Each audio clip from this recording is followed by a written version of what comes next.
स्वयंभू शिवलिंग है, उसमें एक अदृश्य शक्ति है। वहाँ पर हाथियों का और अन्य बहुत से वन्य प्राणियों का बहुत ही मतलब घेरा एक पहरा है।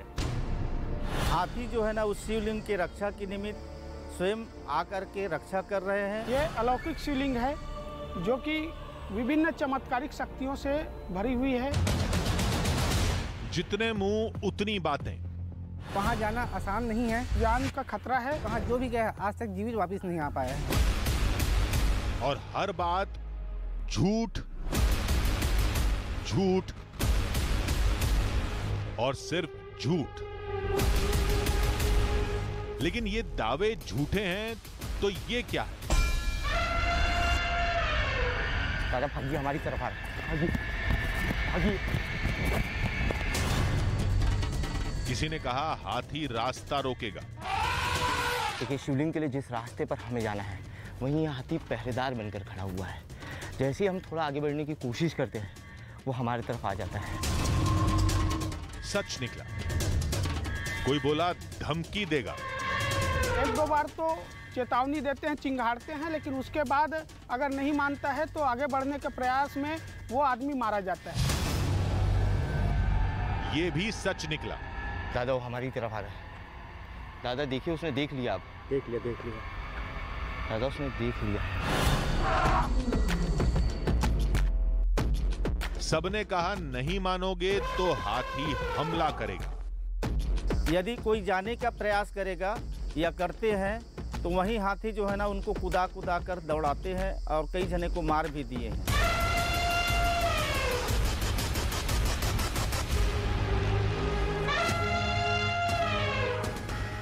हाँ, हमला किया। एक बार नहीं 3 बार। अब सब सच निकला है तो क्या ये भी सच है? यहाँ एक अलौकिक शिवलिंग का स्थापना हुई थी और इस दंडकारण्य में शिवलिंग की पूजा भगवान श्री राम के द्वारा किया गया था। क्या हाथी, शेर, भालू वाकई उस शिवलिंग के पहरेदार हैं? क्या उन्हें श्री राम ने तैनात किया था? आधी हकीकत आधा फसाना की टीम आज उस खतरनाक जंगल में तलाशेगी श्री राम का स्वयंभू शिवलिंग, जिसकी आराधना करके उन्होंने खरदूषण का वध किया था। हम उस गुफा में जाएंगे जहां राम, सीता और लक्ष्मण रुके थे और सामना करेंगे उन खतरों का जिन्हें जंगल में मौत कहते हैं।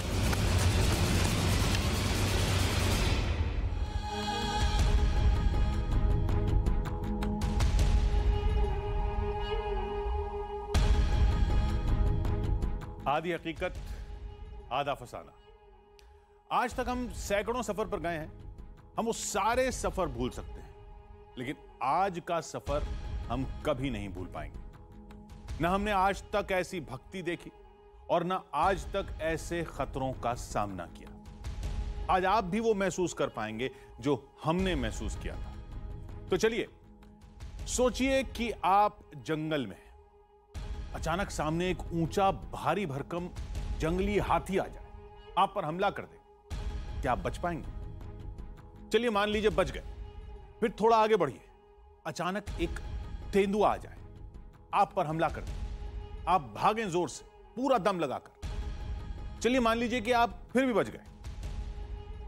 अब क्या आप उस घने जंगल के बीचों बीच पूरी रात गुजारेंगे? नहीं ना। आधी हकीकत आधा फसाना की टीम जंगली हाथी और तेंदुए के हमले के बाद भी जंगल में रुकी रही। और यकीन मानिए, जितना डर लग रहा था वहां रुकना उतना ही अद्भुत एहसास था। क्यों? क्योंकि सामने देव थे, देवों के देव महादेव। आप भी देखिए।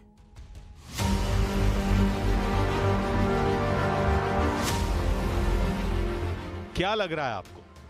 हमारा एक और सफर, एक और रहस्य की तलाश। हमें कहानी पता चली, गाड़ी उठाई, चल दिए, खतरे उठाए, रहस्य तलाशा, मिला तो मिला, नहीं मिला तो लौट आए। बस हमें भी यही लगा था, लेकिन कदम कदम पर जो खतरे मिले, उफ, उन्होंने हमारे होश उड़ा दिए।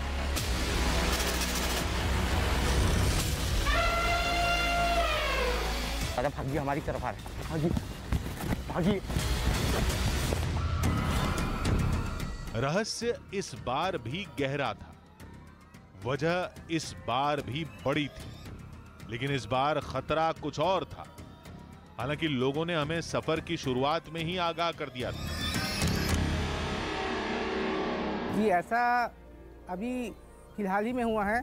4 से 5 लोग जाने की कोशिश भी किए थे, उसने हाथी के द्वारा कुचल दिया गया, और साथ ही में जो बच के वापस आए थे उसके घर तक पीछे करते हुए हाथी ने उसके घर को और उन्हें सबको कुचल के मार डाला। न कोई जाने का प्रयास भी करते हैं तो हाथी के द्वारा खदेड़ दिया जाता है, और छुपे रूप से भी अगर पहुंचते हैं तो हाथी उनको कुचल कर नाश कर देता है। ये तो हमें पता ही नहीं था। हमने तो सफर इस कहानी की वजह से शुरू किया था। हाँ, भगवान श्री रामचंद्र जी रामायण काल में त्रेता युग में बताते हैं इतिहास में, जिस समय खर और दूषण का वध की कामना लेके राम जी अब निकल पड़े थे, तो राम जी उस खर और दूषण को मारने के लिए काफ़ी प्रयास किए, लेकिन वो खर और दूषण भगवान राम के द्वारा अपराजित होने के कारण भगवान उनके इष्ट देवता भगवान शिव जी को स्मरण किए। तो भगवान शिव जी जो हैं एक लिंग आकार में ज्योति स्वरूप में साक्षात्कार भगवान शिव जी उनको दर्शन दिए, तब कहीं खर और दूषण जो हैं परास्त हुए, भगवान राम उनको मारे उसी जगह पे। आज वहाँ जगह जो है ना, इस क्षेत्र के लिए, पूरे भारतवर्ष के लिए स्मरणीय क्षेत्र है।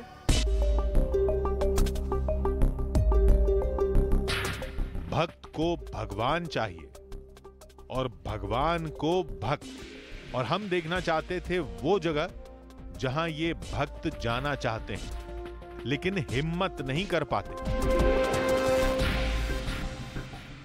क्या है वहाँ शेर, भालू, चीता और लोमड़ी, ये सब बाकी जानवर वहाँ विचित क्षेत्र है, वो निश्चिंत होकर विचित कहते हैं। वहाँ पे क्या है, खतरा हमेशा मंडराते रहता है, क्योंकि आम आदमी के लिए वहाँ पे सेफ जगह नहीं है। वो वहाँ पर एक स्वयंभू शिवलिंग है, उसमें एक अदृश्य शक्ति है। वहाँ पर हाथियों का और अन्य बहुत से वन्य प्राणियों का बहुत ही मतलब घेरा एक पहरा है। जैसे कि उस शिवलिंग से राम भगवान को एक बहुत बड़ी शक्ति मिली थी, और उसमें एक राक्षस का वध भी किया था उस शक्ति से। तो मैं यही कहना चाहूँगा कि उस पर जो घेरा है वो कहीं ना कहीं पर मतलब ईश्वर की कहीं उस पर कृपा छिपी हुई है।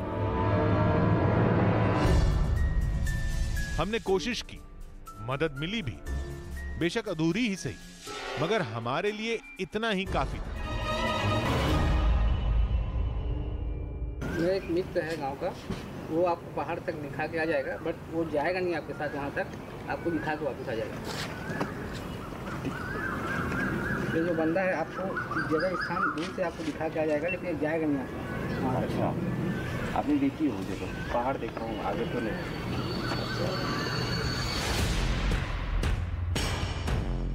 हमारी मंजिल थी उदंती टाइगर रिजर्व का जंगल। कहते हैं उसी जंगल में श्री राम का वो अद्भुत शिवलिंग कहीं छुपा हुआ। हम जंगल के सबसे करीब बने गांव में पहुंचे। श्रीलंका से लेकर इस जंगल तक रावण का साम्राज्य था, और यहां रावण के भाई खर और दूषण राज करते थे। पौराणिक ग्रंथों में हमने रावण को लेकर जितनी भी कहानियां सुनी है, इन कहानियों में रावण का किरदार हमेशा नकारात्मक रहा, जिसके चलते हुए हम हर साल रावण का दहन करते हैं। लेकिन इस वक्त जिस जगह पर मैं मौजूद हूँ, वहाँ रावण को भगवान माना जाता है, और रावण की इस तरीके से आदमकद प्रतिमाएं बनाकर उसकी पूजा की जाती है। नमस्कार, मेरा नाम है आदित्य राय, और इस वक्त मैं मौजूद हूँ छत्तीसगढ़ के धमतरी के दंडकारण्य के जंगल में। हजारों साल से यहां राम और रावण दोनों की पूजा की जाती है। अब ये तो साफ था कि ये जगह त्रेता काल से जुड़ी है, लेकिन हमें तो जंगलों में छुपा शिवलिंग तलाशना था। और ये हाथियों के हमले वाली कहानी क्या वाकई सच है? ये सोच ही रहे थे कि तभी हमें कुछ दिखा। ये घर तोड़ा है हाथी? कब तोड़ा है? महीना कम हो गया। अच्छा, महीना हो गया। अकेला हाथी था कि झुंड में? झुंड में। कब की बात है? देख होई सो ही ना, महीना हुई। आइए आप। 1 महीना हुआ। महीना कितने हाथी आए थे? तो रात के 30-35 हाथी आ गए। हाँ, उसने है। अच्छा, तो आप लोग जंगल में गए थे क्या? जंगल से बस वो रात के आते हैं। अच्छा, आप गए और आपके पीछे पीछे आ गए हो। और क्या क्या किया नुकसान? वहाँ कहाँ नुकसान करेंगे? आपके यहाँ क्या क्या नुकसान किया? अब गाँव वाले जाने साहब है थोड़ा। क्या क्या नुकसान किया? यहाँ जो मवेशी मवेशी है, उसको तोड़ फाड़ पूरा यहाँ झिली उड़ा के सोआ दे। मवेशी को मार दिया।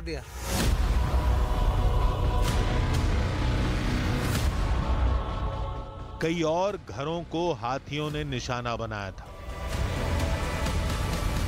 मान्यता है कि रहस्यमय शिवलिंग की खोज में जो भी व्यक्ति जंगल की तरफ जाता है, हाथी उसका पीछा नहीं छोड़ते और उसके घर तक, गांव में आकर उसका पीछा करते हैं। ये गांव के भीतर एक घर बना हुआ है।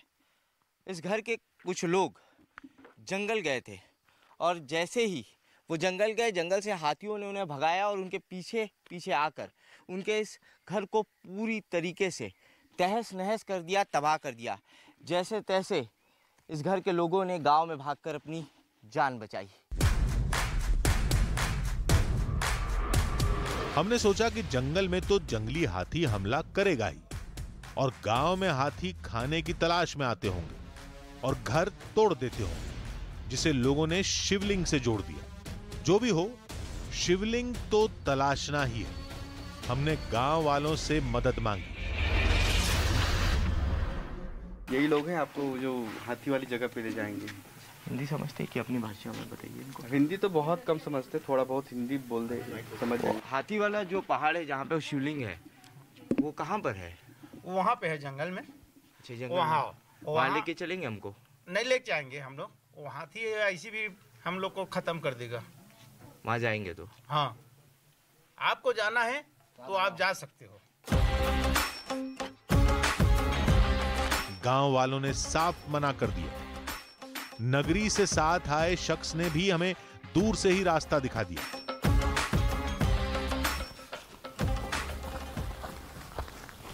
यहाँ आपको एक नदी मिलेगा। नदी से आप सीधा जंगल की तरफ आप सीधा निकल जाओ, ऐसे यहाँ ठंडी रास्ते से। अच्छा, यहाँ से ये वाले रास्ता है। अच्छा, किधर चले जाओ? नदी किधर? आधी हकीकत आधा फसाना की टीम के सामने विशाल जंगल था।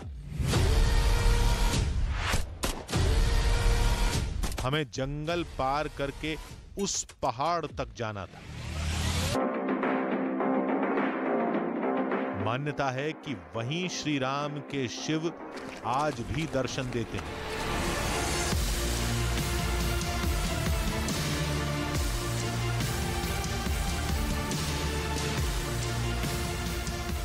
हमें जंगल में चलते चलते कई घंटे बीत चुके थे, लेकिन हाथी क्या कोई जानवर नजर नहीं आया था। हमने सोचा यहां कोई हाथी है भी या नहीं।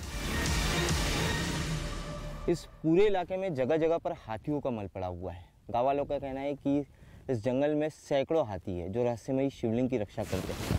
ये पूरा मैदानी इलाका है और मैदानी इलाके में हर जगह हाथियों का मल पड़ा हुआ है। यहां हाथी हैं, ये तय हो गया, लेकिन हाथी गए कहां? हम तेजी से पहाड़ की ओर बढ़ने लगे। तभी गांव वालों का दावा दीवार बनकर हमारे सामने खड़ा हो गया।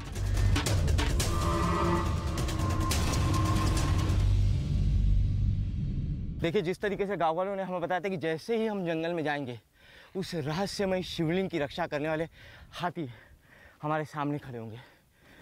ये दंतेल हाथी जो है हमारे सामने खड़ा हुआ है, हमारा रास्ता रोके हुए है। आगे बढ़ने की कोशिश करते हैं हम एक बार यहाँ से रास्ता जा रहा है, लेकिन हमारे सामने सबसे बड़ी चुनौती है ये जंगली हाथी। ये कोई पालतू हाथी नहीं है, ये जंगल के वो खूंखार हाथी है जो इंसानों को कुचल देते हैं। इंसानों से इनका दूर दूर तक कोई वास्ता नहीं है। थोड़ी देर हाथी अपने में मस्त पानी से खेलता रहा, फिर वो हमारी तरफ चलने लगा।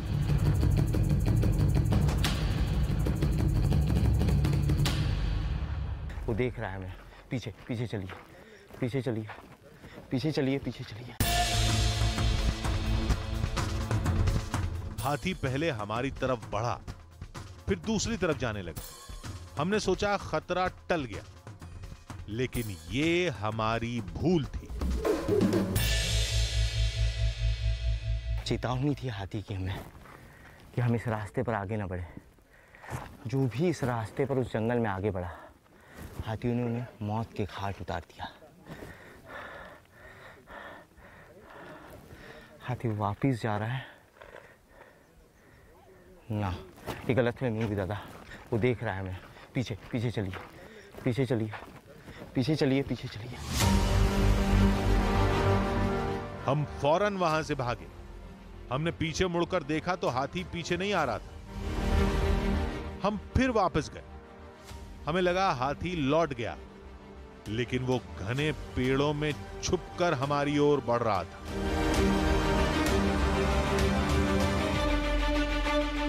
दादा ये हाथी फिर यहाँ से आगे आई। दादा ये फिर यहाँ से आ गया। ओह दादा भागिए, दादा भागिए जल्दी। जिस रास्ते से हम जाने की कोशिश कर, दादा जल्दी।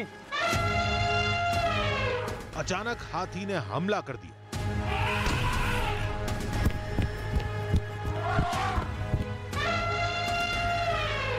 दादा अब भाग, अबे भाग, भाग, भाग, भाग, भाग, भाग, इधर भाग। न हाथी झुंड में था, ना ही उसके साथ कोई छोटा बच्चा था, यानी हम उसके लिए खतरा नहीं थे। फिर भी हाथी ने इतनी दूर आकर हम पर हमला किया। आखिर क्यों? कुछ समझ नहीं आ रहा था। जो भी हो, पहले शिवलिंग को तलाशेंगे, तब सोचेंगे। एक दूसरे रास्ते से हम लोगों ने उस रहस्यमय शिवलिंग के पहाड़ की तरफ जाने की कोशिश की, देखिए, लेकिन ये हाथी घूम फिरकर वहां भी आ गया। हाथी हमसे तेज दौड़ सकते हैं, और वहां ऐसा कोई विशाल पेड़ भी नहीं था जिस पर चढ़कर हम छुप पाते। लेकिन श्री राम के शिवलिंग तक तो जाना ही था। हमने फिर रास्ता बदला, लेकिन इस बार एक बेहतरीन उपाय सोचा। सर यहाँ क्लियर टेरेंट है, यहाँ हाथी नहीं दिख रहा है। आप क्या है इस तरह इस रास्ते से जा सकते हैं सर। इस रास्ते से सीधा जा सकते हैं। सीधा सीधा सीधा सीधा। हमें लगा था ट्रिक काम कर गई, लेकिन ये हमारी भूल थी।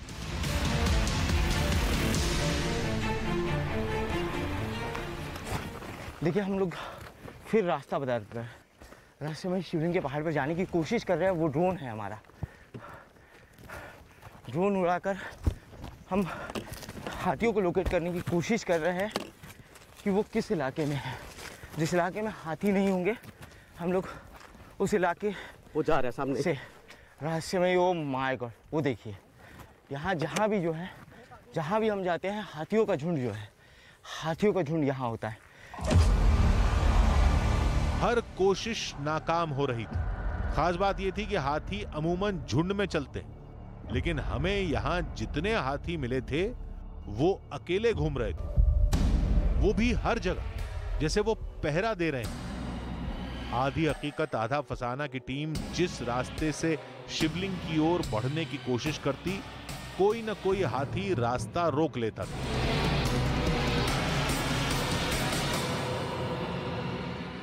यहाँ खतरा कम दिख रहा है। हाथियों का मल पूरे रास्ते में कहीं नहीं है। ओह हाथी, माय गॉड, बहुत क्लोज है हाथी।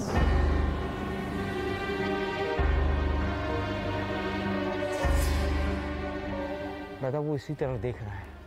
मुझे नहीं लगता ये हमें जाने देगा रहस्यमय शिवलिंग की तरफ। बड़े मुश्किल से 50 मीटर की दूरी होगी।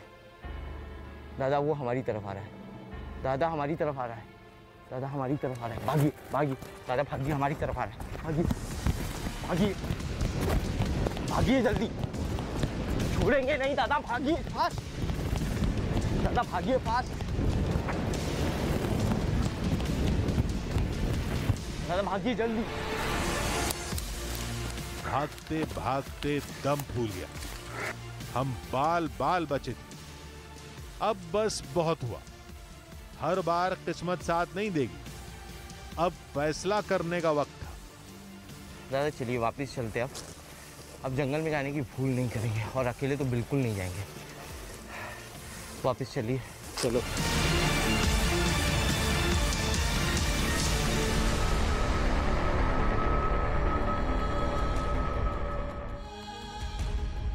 हमने कई बार रास्ता बदला, कई ट्रिक अपनाई, ड्रोन उड़ाया, हाथियों की लोकेशन देखते हुए आगे बढ़े, शरीर पर जंगली तुलसी रगड़कर अपनी गंध मिटाई ताकि हाथी हमारी इंसानी गंध न सूंघ पाए। लेकिन न जाने कैसे कोई ना कोई हाथी हमारा रास्ता रोक लेता था, जैसे वाकई पहरेदारी कर रहे हो। ये कैसे हो रहा था, ये समझ से परे था। लेकिन अब यह समझ में आ गया था कि हम दिन में पहाड़ तक नहीं पहुंच पाएंगे। हमने तय किया कि अब हम रात में जाएंगे और अंधेरे में हाथियों को चकमा देकर पहले पहाड़ और फिर शिवलिंग तक पहुंच जाएंगे। लेकिन क्या ये हमारी ट्रिक सफल हुई? चलिए देखते हैं।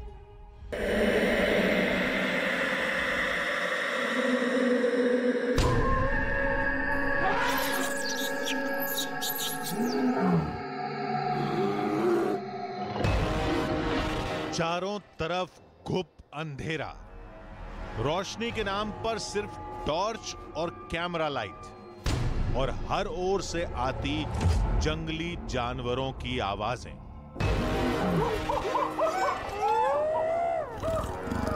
रात में हाथियों से ज्यादा खतरा शेर और तेंदुए जैसे खूंखार जानवरों का था। न जाने कौन कहां घात लगाए बैठा हो। रात में हाथी सोते हैं और इस वक्त हम हाथियों से नज़र बचाकर फिर से जंगल का सफ़र शुरू कर रहे हैं, ताकि किसी तरीके से हाथियों से छुप छुपा कर हम लोग उस शिवलिंग तक पहुंच पाए। आधी हकीकत आधा फसाना की टीम जंगल में बस कुछ किलोमीटर ही चली थी कि अचानक टीम को रुकना पड़ा। जय भगवान, दर्शन हो गए। 12, 14, 16, 18, 20 के आसपास से। आदित्य को बुलाना, आदित्य को बुलाना, आदित्य को बुलाओ कोई। हम जमीन पर लेट गए, हाथी झुंड में थे। उन्होंने हमला कर दिया तो बचना नामुमकिन हो जाएगा। ये हाथी हमारा पीछा नहीं छोड़ रहे। आज दिन भर इन हाथियों ने हमें रास्ते में शिवलिंग के पहाड़ के आसपास भी नहीं भटकने दिया, और रात में जब हमने इनसे नज़रें छुपाकर दूसरे रास्ते से शिवलिंग की तरफ जाने की कोशिश की, तब ये हाथियों का झुंड हमारे रास्ते में रोड़ा बना हुआ है। 20 से 22 हाथी, विशालकाय हाथी यहाँ मौजूद है। हाथी थोड़ी देर पानी में रहे, फिर अचानक जंगल में न जाने कहां चले गए। अब रास्ता साफ था। हमने सावधानी से आगे बढ़ना शुरू किया, तभी सूखी पत्तियों पर किसी के चलने की आहट सुनाई दी। हम फिर छुप गए। नहीं, ये कोई जंगली जानवर नहीं, ये तो इंसान थे। हमने पूछा तो पता चला ये फॉरेस्ट रेंजर्स थे जो गश्त पर निकले थे। हाथी को क्या है, मतलब हम लोग कई बार गांव वालों की सुरक्षा करते हुए मतलब हाथियों के मतलब काफ़ी नज़दीक चले जाते हैं। तो हाथी क्या है कि इंसानों की जैसे ही आहट पाते हैं तो काफ़ी उग्र हो जाते हैं। तो हम लोग भी कई बार ऐसा हो जाता है कि 300-400 मीटर हम लोग को खुद भागना पड़ता है। एक बार तो ऐसा है कि हम लोग हमारे जो वनमंडलाधिकारी लोग महोदय लोग यहाँ उपस्थित थे और अचानक से हाथियों का दल पहाड़ की ओर से आ गया। तो वहीं हम लोग एक फॉरेस्ट के वाच टावर बना था, तो वाच टावर में जाके हम लोग अपनी जान बचाए थे। और काफ़ी देर तक हाथियों ने हम लोग को घेर के रखा था। अब हमारे साथ वन विभाग के लोग थे जिन्हें जंगल के चप्पे चप्पे की जानकारी थी। हमने सोचा कि अब तो हमें पहाड़ तक पहुंचने से कोई नहीं रोक पाएगा, लेकिन ये सुकून लंबा नहीं चला।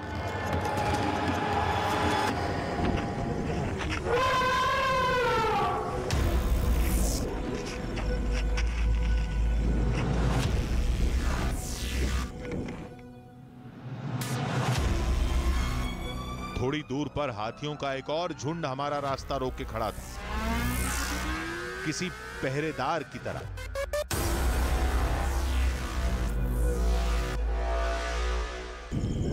ये बड़ा है, और आ रहा है ये है बड़ा लद्दाख इसका है। अब बताओ कितना बड़े बड़े, ये बड़ा। अरे बाप रे आदि, वो बहुत बड़ा है सर। हाँ वो वाला एक ये है, एक वो है, उनके साथ वाला भी है। आंखों के सामने दहशत थी। जान बचाने और छुपने के चक्कर में हम ये सब साफ साफ कैमरे में कैद भी नहीं कर पा रहे थे। यार हमारे एलईडी लाइट कितना लाइट है लास्ट में? दादा सुनिए तो, यहाँ उतर जाओ। नहीं अभी बिल्कुल नहीं, ऊपर नहीं आ सकते हो तुम ऊपर हो, अभी भाग सकते हो। उनको ऊपर आने में काफी टाइम लगता है। 1 2 3 4 5 6 7 8 9 10 11 तो है। नहीं आगे और है, ये देखो नीचे 12 13 14 15 बच्चा मन छोटे यार, कोई छोटे लाइट मार के देख लो यार थोड़ा। हाथी हमसे ज्यादा दूर नहीं थे, जरा सा हिले और वो हमला कर देंगे, और वही हुआ। आ रहे बड़े वाला, आ रहे, भागो भागो भागो। फॉरेस्ट रेंजर्स ने सायरन बजाना शुरू कर दिया।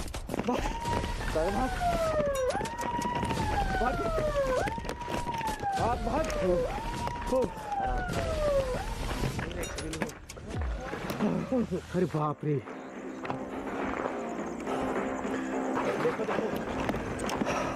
टॉर्च मारो। हमने आसपास टॉर्च मारकर चेक किया। सर बट इसमें ज्यादा जल्दी नहीं चढ़ पाएगा नहीं लोग। तो दौड़ता तो है ना थोड़ा।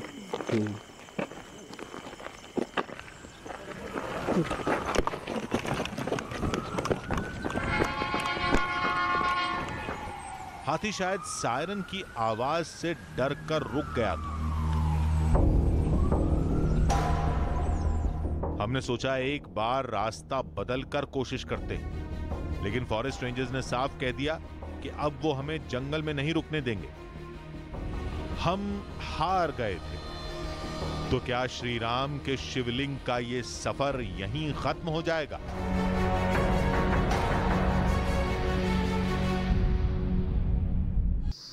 दंडकारण्य के इस खतरनाक जंगल में खुखार जंगली हाथियों के साथ ही तेंदुए, बाघ, भालू जैसे खतरनाक जंगली जानवर। तेंदुओं की आवाज आ रही है।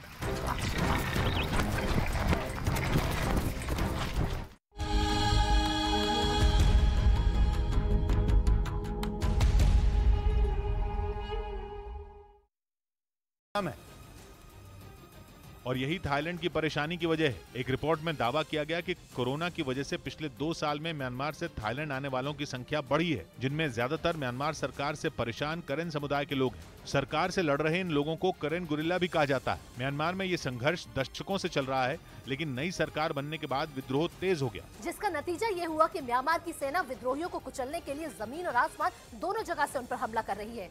थाईलैंड में गलती से घुसाया MiG-29 विमान भी यही कर रहा था और करेन गुरिल्लाओं पर बम बरसा रहा था, लेकिन अचानक वो थाईलैंड में घुस गया, जिसके बाद म्यांमार के शरणार्थियों से परेशान थाईलैंड की परेशानी दुगनी हो गई। उसने म्यांमार को कड़ा संदेश दिया, जिसके बाद दोनों देशों की सेनाएं और विदेश मंत्री मिले और म्यांमार को माफी मांगनी पड़ी, जिसे थाईलैंड ने कबूल किया और शांति के लिए मामले को वहीं रफा दफा करने का फैसला किया। वहीं अमेरिका और नेटो की चुनौती से निपटने के लिए रूस ने अपनी तैयारियों को धार देना शुरू कर दिया। खबर है कि अमेरिकी विमानों पर नजर रखने के लिए वो जल्द ही नॉर्वे के बॉर्डर के पास अपने सबसे आधुनिक और हाईटेक रडार तैनात करेगा। और पश्चिमी मीडिया ने दावा किया कि इसके लिए रूस ने रडार स्टेशन तैयार करने का काम जोर शोर से शुरू भी कर दिया। और रूस अपने सबसे आधुनिक रडार रेजोनेंस NE VHF को जिस जगह पर तैनात करने जा रहा है वो नेटो देश नॉर्वे के बॉर्डर से महज 10 किलोमीटर की दूरी पर मौजूद है। दावा है सिर्फ नॉर्वे ही नहीं बल्कि फिनलैंड के एयरपोर्ट भी इन रडार की जद में रहेंगे। और इनकी तैनाती का मकसद अमेरिका के स्टेल्थ फाइटर जेट F-35 पर नजर रखना है, जो एयर डिफेंस सिस्टम को चकमा देने में माहिर माने जाते हैं। लेकिन रूस जिन आधुनिक रडार को इन पर नजर रखने का जिम्मा सौंपने जा रहा है, उनकी नजर से ये लड़ाकू विमान भी नहीं बच सकते।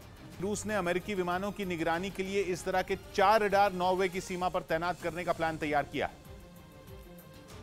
और ये तैनाती ऐसे वक्त में हो रही है जब स्पेन की राजधानी मैड्रिड में हुए सम्मेलन में नेटो रूस को घेरने के लिए पावर प्लान तैयार करने का ऐलान कर चुका है, जिसके तहत वो उसके पड़ोस में मौजूद अपने सदस्य देशों में 3 लाख सैनिकों को हाई अलर्ट पर रखेगा और वहां आधुनिक हथियारों की सप्लाई भी बढ़ाएगा।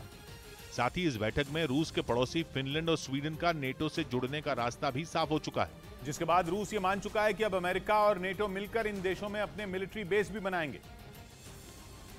और नॉर्वे में तो अमेरिका पहले ही अपने 2 F-35 लड़ाकू विमान तैनात कर चुका है, लेकिन रूस को डर है कि फिनलैंड के नेटो से जुड़ने के बाद वहां भी जल्द ही 5वीं पीढ़ी के अमेरिकी फाइटर जेट तैनात किए जा सकते हैं। और रूस के लिए रणनीतिक तौर पर बेहद अहम माना जाने वाला कोला प्रायद्वीप फिनलैंड से ज्यादा दूर नहीं है। दावा है कि इस प्रायद्वीप में रूस ने बड़ी संख्या में परमाणु हथियार तैनात किए हैं, जबकि इसके पास कोला खाड़ी में उसकी बैलिस्टिक मिसाइल सबमरीन भी मौजूद है। और रूस को आशंका है कि नेटो के साथ जंग छिड़ने पर फिनलैंड और नॉर्वे में मौजूद अमेरिकी विमान इस इलाके में बमबारी कर सकते हैं, इसीलिए उसने इन विमानों पर नजर रखने की तैयारी तेज कर दी।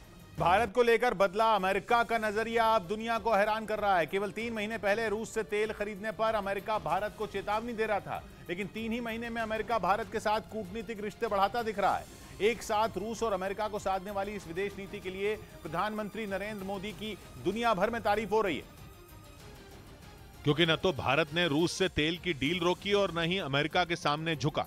यहां तक कि रूस और यूक्रेन की जंग में भी भारत ने किसी का पक्ष नहीं लिया। विदेश नीति के मामले में प्रधानमंत्री नरेंद्र मोदी के मास्टर स्ट्रोक ने सबको हैरान कर दिया। पहले कहा जा रहा था कि रूस से सस्ता तेल खरीदकर भारत अमेरिका को नाराज कर रहा है। फिर अमेरिका ने भी भारत पर दबाव बनाने के लिए मार्च में कई भड़काऊ बयान दिए, लेकिन भारत के प्रधानमंत्री नरेंद्र मोदी अपने फैसलों से पीछे नहीं हटे। नतीजा ये हुआ कि जंग के बीच भारत को कारोबारी फायदा तो मिला ही, अमेरिका को भी प्रधानमंत्री के दांव के सामने झुकना पड़ गया। G7 समिट के दौरान बाइडेन की बॉडी लैंग्वेज और प्रधानमंत्री नरेंद्र मोदी के साथ उनकी केमिस्ट्री ने पूरी दुनिया को हैरान कर दिया। ऊपर से भारत की पिछले 3 महीनों से चल रही तैयारी भी ऐसी रही जिसने भारत को दुनिया में एक नई जगह दे दी। भारत दुनिया के विकासशील देशों के समूह की अगुवाई करने वाला देश बन गया।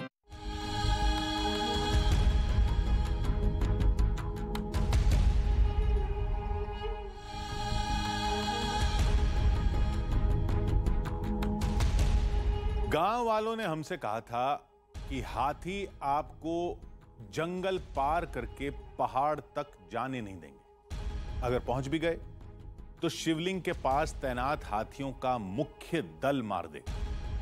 हमने दिन में कोशिश की, रात में हाथियों को चकमा देना चाहा, लेकिन हर बार हर रास्ते पर हाथियों ने हमला कर दिया। आपको क्या लगता है, हाथी पहरेदारी कर रहे थे या फिर यह उनका जंगली स्वभाव था? नहीं, इतनी जल्दी कैसे फैसले तक पहुंची? पहले हमें पहाड़ पर चढ़कर शिवलिंग तो तलाश लेने दीजिए। अब आप सोच रहे होंगे कि जंगल तो पार कर नहीं पाए और हम बात कर रहे हैं पहाड़ पर चढ़कर शिवलिंग तलाशने की। तो रुकिए, मुकाबला अभी खत्म नहीं हुआ, आगे बहुत कुछ होगा, देखते जाइए।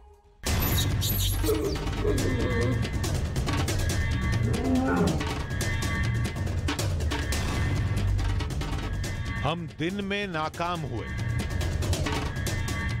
रात भी मायूसी के साथ खत्म हुई, लेकिन शिवलिंग तलाशे बिना लौटेंगे नहीं।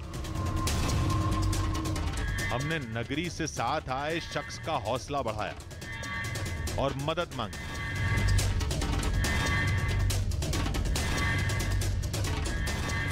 क्या किया जाए यार? कुछ साधु संत है, बाबा हैं और कुछ वनांचल के लोग हैं, शायद वो आपके साथ चलें। यहीं आश्रम है, आश्रम पे चलते हैं, बात करके देख लेते हैं कि जाएंगे कि नहीं जाएंगे। हम फौरन उस शख्स के साथ आश्रम पहुंचे।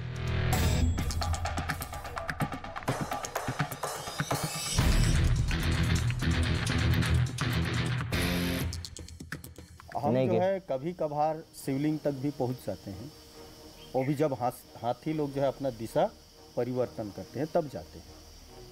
अभी तक तो विरले ही हम लोगों को भी दर्शन हुआ है, केवल 1-2 बार ही हम लोग दर्शन कर लिए हैं। अच्छा, जब हाथी इधर उधर चले गए थे तब। नहीं तो हमेशा उस शिवलिंग की जो है रक्षा करते हैं। हाँ, वो हमेशा शिवलिंग की रक्षा करते हैं और उसके इर्द गिर्द और वो पहाड़ के इर्द गिर्द जो है वो घूमते रहते हैं। बाबा जी बस एक हाथ जोड़ के विनंती है कि एक कोशिश बाबा जी जो है आप लोग को उसे एक ही विनंती है कि आप लोग जानते हैं जगह को। ठीक है, अगर आप लोग इस तरीके से हाथ ठीक कर रहे हैं तो मैं हमारे कुछ लड़कों को अपने गांव की उन लोगों को आपके साथ जो है भेज देता हूं, पर थोड़ा से सोच समझ के आप लोगों को जाना पड़ेगा। नहीं बिल्कुल, जो जिस तरीके से वो सावधानी और जिस रास्ते से कहेंगे उसी रास्ते से हम लोग जाएंगे।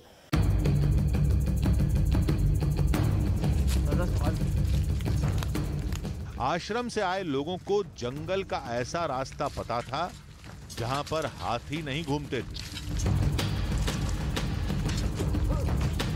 उसी रास्ते से हमने जंगल पार किया।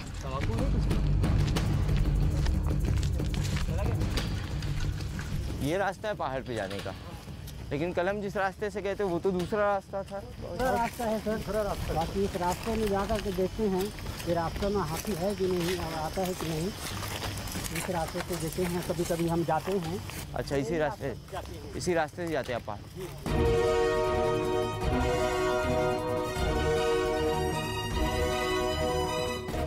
हाथियों का खतरा बना हुआ था और इस बार हम कोई गलती नहीं करना चाहते थे।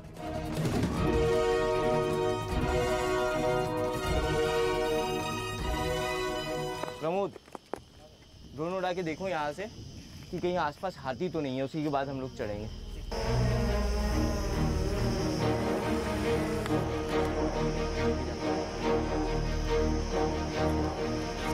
तो दिख रहा है यहाँ? नहीं। रास्ता साफ था। हमने पहाड़ पर चढ़ना शुरू किया। हमने सोचा हाथी नहीं, यानी कोई खतरा नहीं। हमें क्या पता था कि यहाँ हाथी से भी बड़ा खतरा घात लगाए बैठा था।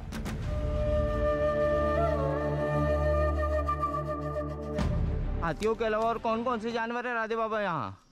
शेर है, बड़े वाले से। शेर है? हाँ, बड़े पट्टा वाले से। तो रोज जो है कि शेर वेर दिख जाते हैं आपको? रोज।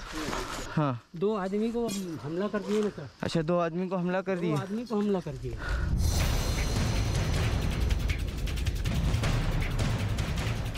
सर पर दहकता सूरज और जलती चट्टानों की ऊंची चढ़ाई,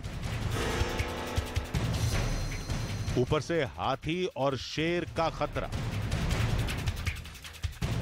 ये सफर नहीं, पागलपन था। लेकिन अब शिवलिंग का रहस्य खोले बिना नहीं लौटेंगे। पहाड़ नीचे से उतना बड़ा नहीं दिखता दादा, थका देती है ये चढ़ाई। और इतनी थकान में अगर किसी जंगली जानवर से सामना हो जाए तो आप कुछ नहीं कर सकते। आपके शरीर में भागने की भी ताकत नहीं रहती। आखिरकार हम पहाड़ की चोटी पर थे। आश्रम वालों ने कहा कि जंगली जानवरों से बचकर जाना है तो इस गुफा से होकर जाना पड़ेगा।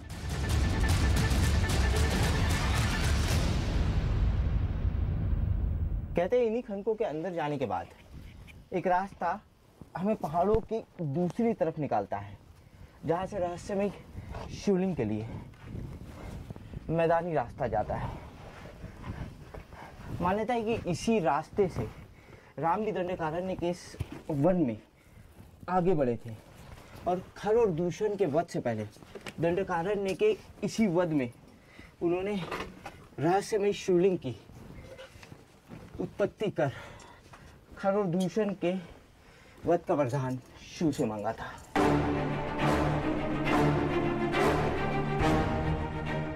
ये गुफा नहीं, संकरे रास्तों का जाल था,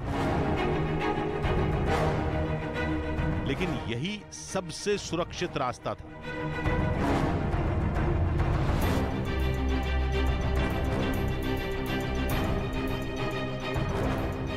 ये खंडक काफी सकरे है, लेकिन यहाँ से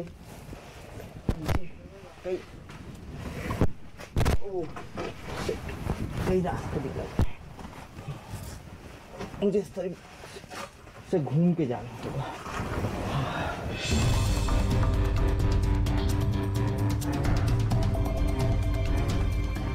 वक्त के साथ चट्टानें टूटी और गुफा भूल भुलैया में तब्दील हो गई। हमने भूल से भी एक गलत रास्ता चुना तो यहीं फंस जाएंगे। वापस चलते हैं दादा। और फिर वही हुआ जिसका डर था। इन खंडकों में इतने रास्ते कि हमारे साथ के जो लोग थे वो दूसरे रास्तों से ऊपर निकल गए हैं। हम लोग इन खंडकों में नीचे उतरने में थोड़ा लेट हो गए, और अब खंडकों में इतने रास्ते किस रास्ते से ऊपर निकले समझ नहीं आ रहा। उनकी आवाज़ तो हमें आ रही है, लेकिन डायरेक्शन समझ में नहीं आ रहा है।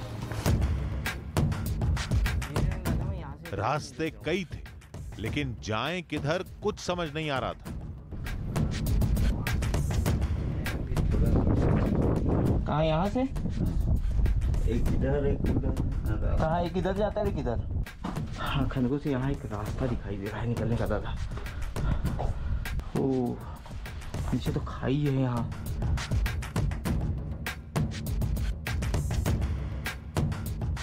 हम जिधर भी जाते आगे रास्ता बंद मिलता।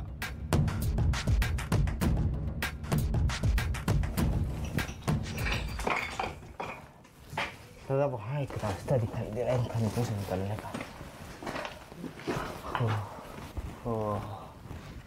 गलत रास्ता ले लिया हमने दादा। यहाँ से उसी तरफ पहुँच गए जहाँ सरोवर। उम्मीद दम तोड़ रही थी, तभी एक आवाज ने सांसों में सुकून भर दिया। एक रास्ता यहाँ से दिखाई दे रहा है ऊपर की तरफ। आप लोग यही है? यही रास्ता दादा।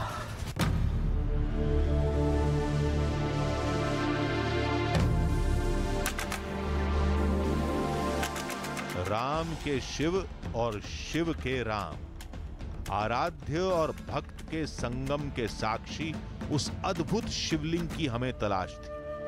बस हमें डर था तो सिर्फ हाथियों का। हम दूसरे खतरे को तो भूल ही गए थे।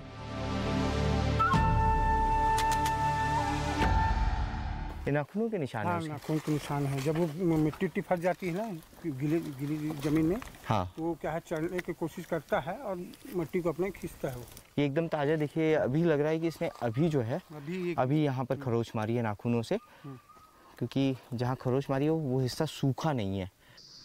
दंडकारण्य के इस खतरनाक जंगल में खुखार जंगली हाथियों के साथ ही तेंदुए, बाघ, भालू जैसे खतरनाक जंगली जानवर। तेंदुओं की आवाज आ रही है।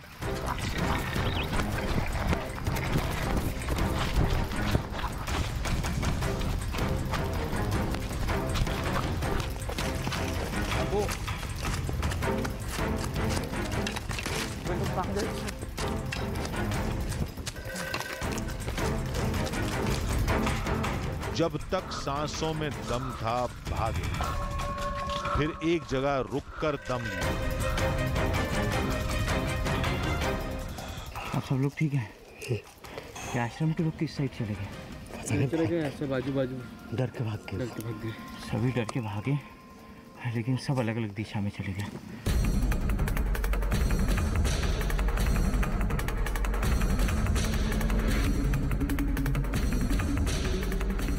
आधी हकीकत आधा फसाना की टीम अब जंगल में अकेली थी।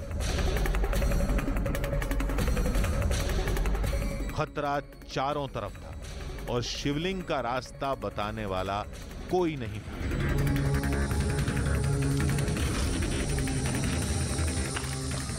हमने रास्ता बदलकर शिवलिंग को तलाशना शुरू किया। इस बार किस्मत हमारे साथ।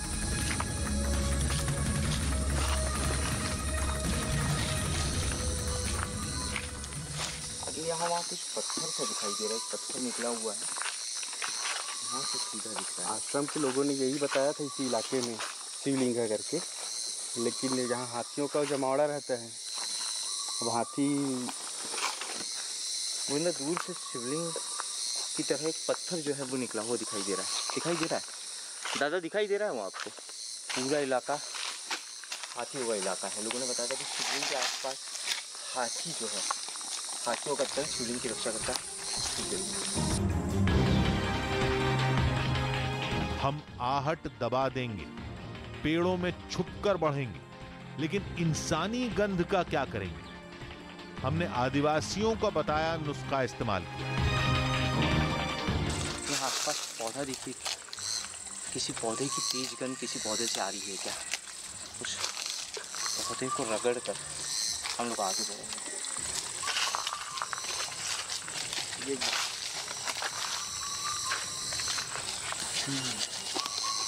पता नहीं किस चीज का पेड़ है, लेकिन खुशबू उसके पत्तों से आ रही है। मान्यता के अनुसार यही वो रहस्यमयी शिवलिंग है जो श्री राम द्वारा की गई भगवान शिव की उपासना के बाद धरती के गर्भ को चीरकर उत्पन्न हुआ था। इसी शिवलिंग द्वारा दी गई शक्ति के चलते हुए श्री राम मायावी खर और दूषण का वध कर पाए थे, और इसी शिवलिंग की वजह से भगवान श्री राम दंडकारण्य के इस वन को खर और दूषण के आतंक से मुक्त करा पाए थे। शिवलिंग को देखकर इतना तो साफ था कि ये एक स्वयंभू शिवलिंग था।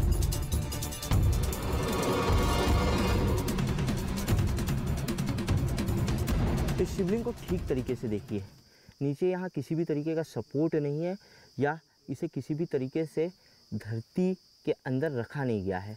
ये धरती के नीचे से ऊपर आया है, ज़मीन पर इसे किसी भी तरीके का सपोर्ट नहीं है, ज़मीन के अंदर से ये निकला हुआ है। इस पर आप कितना भी जोर लगाइए, ये शिवलिंग बिल्कुल भी हिल नहीं रहा है, यानी ज़मीन के काफ़ी नीचे तक ये गया हुआ है। जिस तरीके का भूरे कलर का ये शिवलिंग है, उस तरीके का कोई भी पत्थर इस पूरे जंगल में नहीं है। इस जंगल में करीबन हमने 20 से 22 किलोमीटर का ट्रैक किया, लेकिन इस तरीके का पत्थर कहीं भी नहीं दिखा। कहीं भी ऐसा पत्थर नहीं दिखा जो ज़मीन के भीतर से निकला हुआ हो। भूरे रंग का शिवलिंग इस पूरे जंगल में अपने आप में अनोखा है, और जिस तरीके से गाँव वालों ने बताया था कि आपको साफ तौर पर दिखाई देगा कि ज़मीन के भीतर से शिवलिंग निकला है।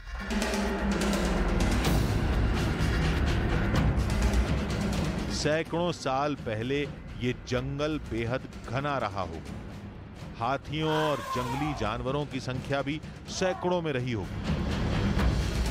ऐसी खतरनाक जगह कोई इंसान तो शिवलिंग स्थापित नहीं करेगा, लेकिन फिर उसके चारों तरफ ये ईंटों का घेरा कहां से आया? इस पूरे जंगल में शिवलिंग के आसपास कहीं भी इंसानों की आमद नहीं है। शिवलिंग के आसपास ये जो इंफ्रास्ट्रक्चर दिख रहा है, ये इंफ्रास्ट्रक्चर भी सदियों पुराना दिख रहा है। हड़प्पा में जिस तरीके से खुदाई के बाद ज़मीन के नीचे से जो सदियों पुराने अवशेष मिले थे, ठीक उसी तरीके के अवशेष लग रहे हैं। हो सकता है कि काफ़ी सदियों पहले इस इलाके के जो राजा महाराजा रहे होंगे, इस इलाके के राजा महाराजाओं ने इस इंफ्रास्ट्रक्चर को खड़ा किया होगा।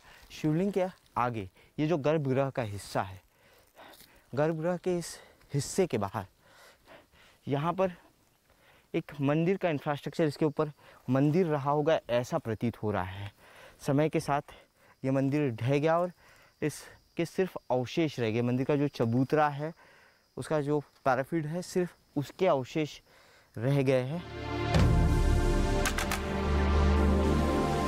श्री राम का शिवलिंग तो मिल गया,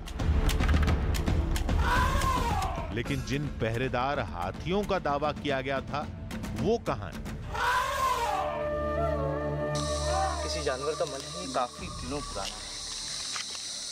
हाथियों का मल जो होता है वो गोलाकार आकार में होता है। उनका मल जो निकलता है, उनकी लीच होती है, वो गोलाकार आकार में निकलती है। ये किसी जानवर का मल है। इसी तरीके का मल होता है हाथियों का भी। हो सकता है कि जंगल में बारिश हुई हो या हाथियों के पैरों से यह मल कुचल गया हो, जिसकी वजह से वो इस सरफेस पर इस जमीन पर फैल गया। जानवर का मल है, हाथियों के मल के तरह ही इस मल का कलर है। हो सकता है कि हाथी खाने की तलाश में गए हों। हम वहीं छुपकर हाथियों का इंतजार करने लगे। इंतजार करते करते हमने सारा गुणा भाग लगा लिया। हाथी आ गए तो हम क्या करेंगे? हम पर हमला किया तो किस दिशा में भागेंगे, कहां छुपेंगे, वगैरह वगैरह। तैयारी पूरी थी, बस इंतजार था हाथियों का।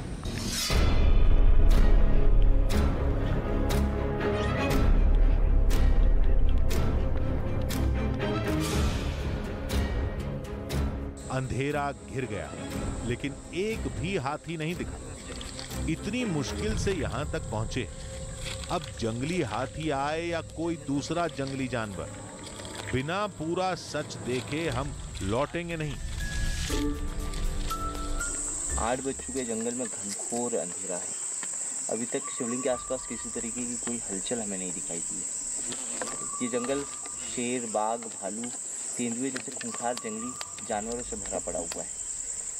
आग हमने जला ली है, धुएं की महक से ये खूंखार जंगली जानवर हमारे करीब नहीं आएंगे।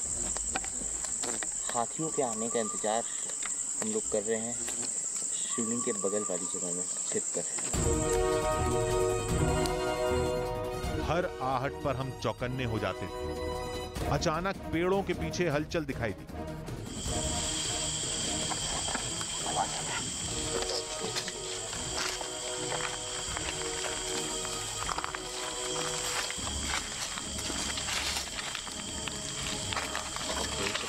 आवाज आ रहा है, सही से आ रहा है, इस साइड से आ रहा है। क्या होगा वहां? हाथी, तेंदुआ या कोई और जंगली जानवर? डर से दिल धड़क रहा था, लेकिन सच भी जानना था। रोशनी कम कर दो, रोशनी कम कर दो, रोशनी कम कर दो और कम करो। देख लेंगे अंधेरे में, अगर हाथी होंगे तो देख लेंगे। बंद कर दो, लाइट बंद कर दो। गोविंदा सिर्फ कैमरा शुरू रखो, अगर हमारी चेहरे ना भी दिखे तो भी कोई दिक्कत नहीं है। मोबाइल टॉर्च ही शुरू रखना, बड़ा लाइट जैसे ही शुरू करेंगे वो सचेत हो जाएंगे। पत्तों के हिलने की तेज आवाज आ रही है।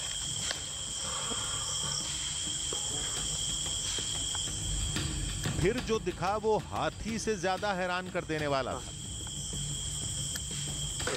जंगल में इंसान नहीं आते, इंसानों की मौजूदगी दिखाई दे रही है। हम लोग इधर हाथी समझ बैठे, इंसान हैं। हम लोग डर गए थे। हम डर गए थे कि तुम हाथी करके हम लोग भी डर गए। आप लोगों को लगा कि हम लोग हाथी है और हम लोगों को लगा कि आप लोग यहाँ पूजा कर रहे थे, तो हम लोगों को लगा कि आप लोग हाथी है। पसीने से तर-बतर हो गए डर के मारे इंसान। आओ मंदिर में नहीं जाके मंदिर में नहीं जाते आप लोग? गांव वालों ने तो कहा था कि वो शिवलिंग तक नहीं जाएंगे और खुद यहां पूजा करने आ गए। फिर हमसे झूठ क्यों बोला? इन्हीं से पूछते हैं। हमन हाँ जड़ी बूटी ले बार यहाँ आथन, तुमन कहाँ के हरती? हमन दिल्ली से आए हैं, वो दिल्ली से आए हैं हम लोग। हाँ हाँ, यहाँ क्या कारण से आए? वो शिवलिंग के पास जाना है। हाथी वाले जो है ना कहानी, वही करे पर वही करने के लिए हम लोग आए थे यहाँ। हाँ तो हम वहाँ नहीं जान दादा, हत्ती वत्ती मना जाते करके हम यही जगह पूजा कर जाथन, दवाई वही कोड़, उसके बाद दवाई वही कोड़ जाथन। हम तो यहाँ तो बोलते कि इंसान नहीं आते, आप लोग कैसे? हाथी के डर रहते करके ही कहना पूजा वूजा करथन और ही कहना जाथन। हम पहाड़ी गांव के हरन, आदिवासी इलाका के। अच्छा, पहाड़ी गांव के आदिवासी इलाके के रहने वाले। इन लोगों का दावा था कि इन्होंने हाथियों को अपनी आंखों से शिवलिंग की पहरेदारी करते देखा है। वो हाथियों की नजर बचाकर पूजा करते हैं। अगर हाथी की नजर पड़ गई तो वो भाग जाते हैं। उनके घर चट्टानों पर बने हैं और हाथी वहां तक पहुंच नहीं पाते। थोड़ी बातचीत के बाद उन्होंने पूजा शुरू कर दी। तो आप लोग यहाँ पूजा क्यों कर रहे हैं? पूजा वहीं कर लीजिए, हाथी नहीं है। हम लोग तो बहुत देर से हैं। हाँ करेंगे ना, वहाँ हाथी नहीं है। हम लोग बहुत देर से, हम लोग शाम के समय से हैं, तो आप लोग वहीं चलिए, वहीं चल देंगे, वहीं चल दीजिए। थोड़ा हम लोग भी जो है कि सुबह आप जंगल में रात में तो जा नहीं सकते, आप लोग रहेंगे तो हमको भी थोड़ा हिम्मत रहेगी और हम लोग भी रुक पाएंगे। हाथी नहीं थे, इसलिए ये लोग शिवलिंग के पास जाने के लिए तैयार हो गए।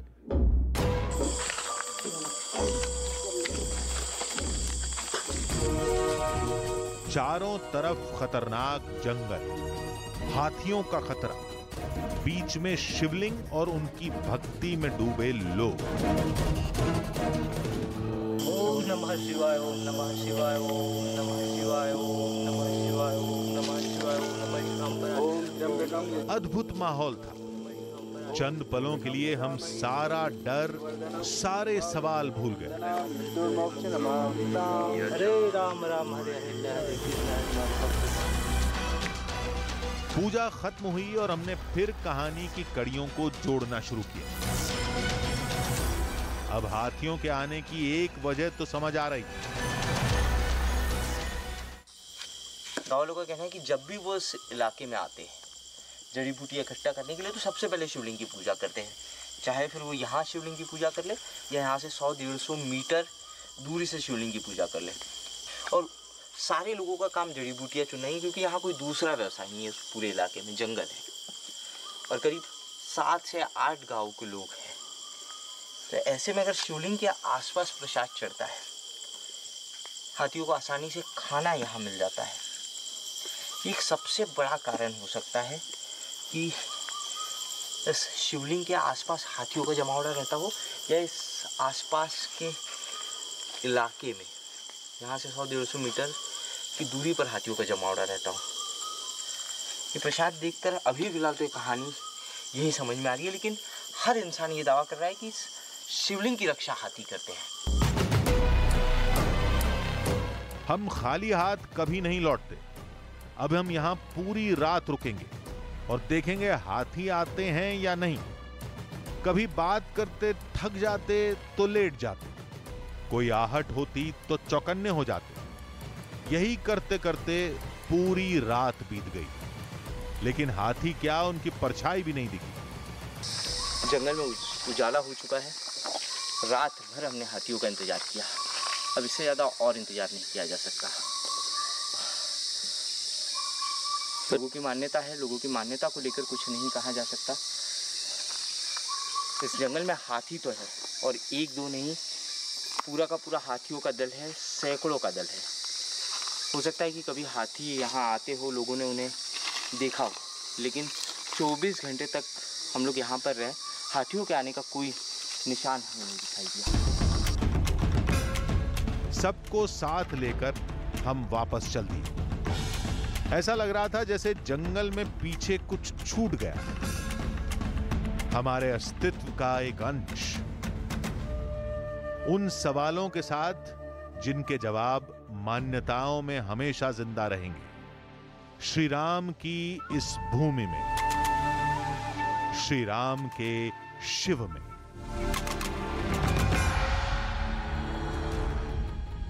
हमसे सबने कहा था कि शिवलिंग दिखेगा, हमें दिखा भी, लेकिन जिन पहरेदार हाथियों का दावा था वो हमें शिवलिंग के पास नहीं मिले। हां, यह जरूर सच है कि हमने जिस रास्ते से भी शिवलिंग तक जाने की कोशिश की, हर उस रास्ते पर हाथियों ने हमारा रास्ता रोका। अब आप इसे इत्तेफाक समझें या फिर हाथियों को शिवलिंग का रक्षक माने, ये आपके ऊपर है। लेकिन धमतरी में भगवान शिव और उनके रक्षक दल का ये रिश्ता लोगों की अटूट श्रद्धा में हमेशा बना रहेगा। आज के लिए इतना ही। अगले हफ्ते आपको फिर ले चलेंगे एक और रोमांचक सफर पर, जिसमें होगा थोड़ा सच, थोड़ा बहाना, आधी हकीकत, आधा फसाना।